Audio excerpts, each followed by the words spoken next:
Сайн байцгаана уу, сургалтын менежерүүд маань хичээлийн тохиргоог нийт улирлаар нь хэрхэн хэлбэр аргаар хянах болон төгсөл дэвшилттэй холбоотойгоор 6-аас 9-р ангиудын хичээлийн дүн нэгтгэх тохиргоо 10-аас 12-р ангиудын дунд тэгддэг хичээлийн дүнд дундчилж мөн ихээр нь явуулах тохиргоог хэрхэн хийх заавар өгсөн бичлэгийг хүргүүлж байна. За эхний тохиргоо бол хичээлийн тохиргоо. Яг одоо сургалтын менежерүүд маань хичээл зэсний хичээлийн тохиргоо зэснээс тухайн анги бүр дээр хийгдсэн хичээлийн тохиргоог улирал тус бүрээр анги тус бүрээр харах боломжтой байдаг. Жишээлбэл 1-ийн А анги дээр 3 дугаар улирал дээр биеийн тамирын хичээлийн тохиргоо энд харагдахгүй байвал сургалтын менежерүүд маань 1-р улирлаа сонгож, за 1-р улирал дээр биеийн тамирын хичээлийн тохиргоо харагдчихэв. За биеийн тамир гэдэг хичээлийн урт талд улирал солих буюу бөөрийнхөө дотор зураастай тэмдэглэгээ дээр дарахад тухайн хичээлийн тохиргоог хийхдээ хэддүгээр улиралд идэвхтэй байхаар хийсэн дараах талбарт харагдаж байгаа. 2-3 дугаар улиралд биеийн тамирын хичээлийн тохиргоо харагдахгүй байгаа учраас тухайн улирал чекгүй байгаагаас болж байгаа. Тэгэхээр эндээс 2-3 дугаар улирлыг чекэлж идэвхтэй болгоод солих гэсэн төвчлөрийг дарахад тухайн биеийн тамирын хичээлийн тохиргоо 2 болон 3 дугаар улирал дээр нэмэгдэж харагдаж байгаа гэсэн үг. Тийм болохоор намар хичээлийн тохиргоог тухайн сургуулийн сургалтын менежер юм уу анги удирдсан багш нар хийхдээ хичээлийн тохиргооны улирлыг буюу 1 2 3 дугаар улирлыг 3 улирлаа гурвангийн чекэлж хийхийг анхааруулж байна. За хэрвээ анх хичээлийн тохиргоо ихтэй тухайн 3 улирлыг гурвангийн чекэлжүүл за саяных шиг ерөөхдөө асуудал гарч ирэхгүй гэсэн үг. За тэгвэл эндээс дутуу хичээлийн тохиргоо хянахдаа менежерүүд маань анги бүлэг тус бүрээр за тэгээд мөн улирал тус бүрээр орж хянах шаардлагатай болдог. Тэгэхээр ингээд нэлээд төвөгтэй учраас сургалтын менежерүүд маань нэгдсэн байдлаар хичээлийн тохиргоог нийт улирлаар нь хэрхэн хянах вэ гэхээр хичээлийн улирлын тохиргоо гэсэн зэс рүү ороход дараах талбар харагдана. Эндээс та тухайн хөтөлбөрийн төвшин болон ангиа сунгахад тухайн ангид хамаарах нийт бүлгүүд харагдах бөгөөд нийт улирлуудад хийгдсэн нийт хичээлийн тохиргооны тоо харагдана. За жишээлбэл заавал судлах хичээлийн хувьд бол хичээлийн тохиргоо бол бүх анги бүлгийн хувьд улирал тус бүр дээр ижилхэн тоотой байх шаардлагатай.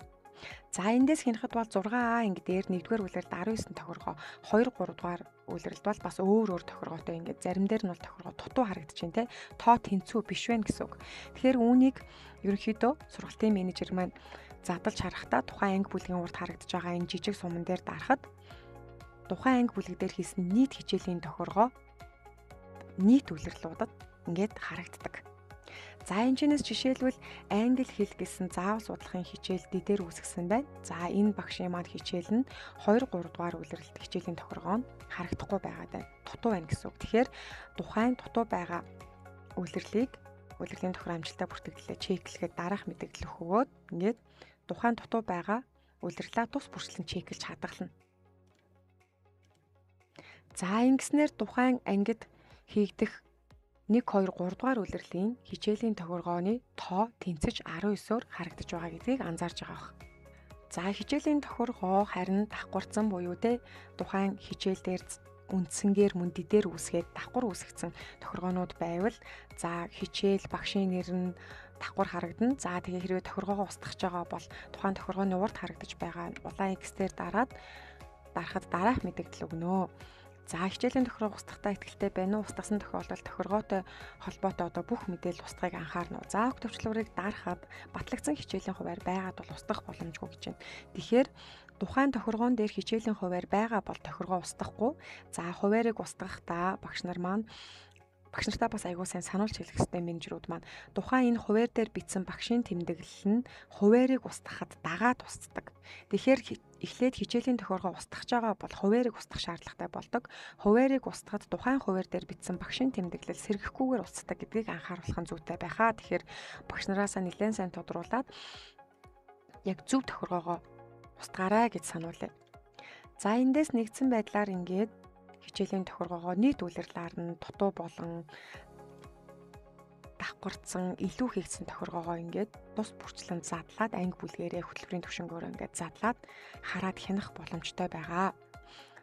За дараагийн заах тохиргоо бол хичээлийн нэг дүн нэгтгэх буюу дүн дундчлах тохиргоо гэсэн зэс рүү оръё.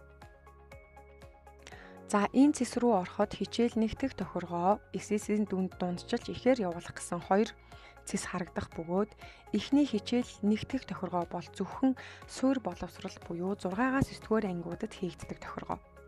За энэ тохиргоо бол сургалтын менежерүүд төгсөл дэвшилтийн дүн эсэс рүү илгээхээс өмнө хийгдэх тохиргоо. За тэгэхээр энэ маань ямар учиртай тохиргоо вэ гэхээр эхнүүдлийн хичээл, эсэсийн хичээл гэсэн хоёр ерөнхийдөө баг нь хүснэгт харагдах бөгөөд эхнүүдлийн хичээлээс нэг хичээл сонгоно, эсэсийн хичээлээс хоёр хичээл сонгоно.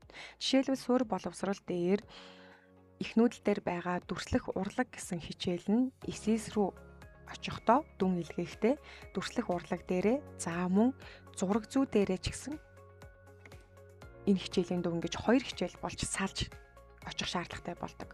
Тэгэхээр энэ тохиолдолд та нар маань хичээл нэгтгэх тохиргоо гэсэн эцэс рүү орж дараах тохиргоог анги тус бүр дээр буюу 6-аас 9-р ангидаа тус бүрчлэн хийнэ гэсэн үг. Хэрвээ энэ тохиргоог хийхэд эхнүүдлийн хичээл, эсэсийн хичээл харагдахгүй бол энд харагдаж байгаа хичээлийн тохиргоо нэмэх гэсэн зэсэн дээр дараад тухайн дүрслэх урлагтай зураг зүй юм уу, технологи юм уу, яг аль хичээлийн дүн нэгтгэх гээд байгаа тухайн хичээлүүдийг чеклж хадгалснаар энд харагдаж байгаа хичээлийн жагсаалт харагдана. Тэгэхээр тухайн сургуулиуд маань өөрсдөө ерөөхдөө ямар хичээлийн дүн нэгтгэж эсэс рүү явуулах байгаа гэдгээс шалтгаална. Зарим сургуулиуд маань бол одоо төвслөх урлагийг биштэй эхнүүдэл дээр үтсэн технологийн хичээлийг эсэс дээр очихдоо зураг зүй дээр ч тэр дүнгийн авна, мөн технологи дээр ч авна гэдэг. Тэгэхээр энэ тохиолдолд дараах тохиргоо хийдэг гэдгийг анхаарах хэрэгтэй байхаа. Харин дараагийн эсэсийн дүнд дундчилж буюу ихээр нь явуулах тохиргоо зэс рүү ороход энэ бол зөвхөн бүрэн дунд буюу 10-аас 12 дугаар ангиудад хийгддэг тохиргоо. Хэрвээ сургуулиуд эхнүүдэл дээрээ дизайн, зураг зүй, технологи гэсэн хичээлдэр үндсэн бүлгээр үүсгээд хичээлийн тохиргоо хийсэн бол мөн дизайн, технологи дээр бол дэд бүлгээр үүсээд имээр ордог технологийн хичээлээ дизайн, технологи гэсэн хичээл дээрээ тохируулсан бол ерөнхийдөө энд тохиргоогоороо хичээлүүд нь чагсаж харагдана. Хэдий яг сургууль дээрээ дизайн, зураг зүй гэж нэг үзээд технологи гэж нэг үздэг төгсөл дэвшилтийн үеэр дүн явуулахдаа эсэс рүү явуулахдаа энэ хоёр хичээл нь нэгдээд нэг буюу дизайн, зураг зүй, технологи дээрээ дүн нь эсэс рүү илгээгддэг. Тийм учраас энэ тохиргоог хийдэг гэсэн үг. Хэрвээ энд дизайн, технологи ч юм уу тэр хичээлийн тохиргоо нь харагдахгүй байгаа бол заавал тухайн хичээлийн тохиргоон цэсэн дээр энэ технологийн хичээлийн тохиргоо нь байсан тохиолдолд харагдана. Мөн энэ дээр ямар ч хичээлийн дүн дундчлах ч юм уу ихээр нь явуулах тохиргоо их гэхээр хичээлүүд харагдахгүй бол мөн ижилхэн энэ хичээлийн тохиргоон дээрээ дараад тухайн дизайн, зураг зүй гэдэг хичээлээ чеклээд өгөөрэй. Тэгсэн тохиолдолд ерөнхийдөө дизайн, зураг зүй, технологи нь харагдана, дизайн, технологи нь харагдана шүү. Ингээд энэ хоёр жишээлбэл дизайн, зураг зүй, технологи гэдэг хичээлээ манайх дидээр үүсгэж ордог. Мөн дизайн, технологи гэдэг хичээлээ бол үндсэнгээр ордогоо гэж ингэж чеклж өгөөд тухайн хичээлийн дүн эсэс рүү нэгдсэн байдлаар нэг илгээхдээ ихээр нь авах юм уу, эсвэл дундчилж авах юм уу гэдэг төрлөө сонгоод хадгалах төвчлөөр дарснаар тухайн тохиргоо амжилттай хийгдлээ гэж үзнэ. Энэ тохиргоог сургалтын менежерүүд маань бүлэг тус бүрээр хийн гэдгийг анхаараарай. 10А, 10B тэгээд ингээд анги тус бүрийн бүлэг тус бүрээр хийж чеклж хадгална гэдгээ анхаараарай. Анхаарал хандуулсанд баярлалаа.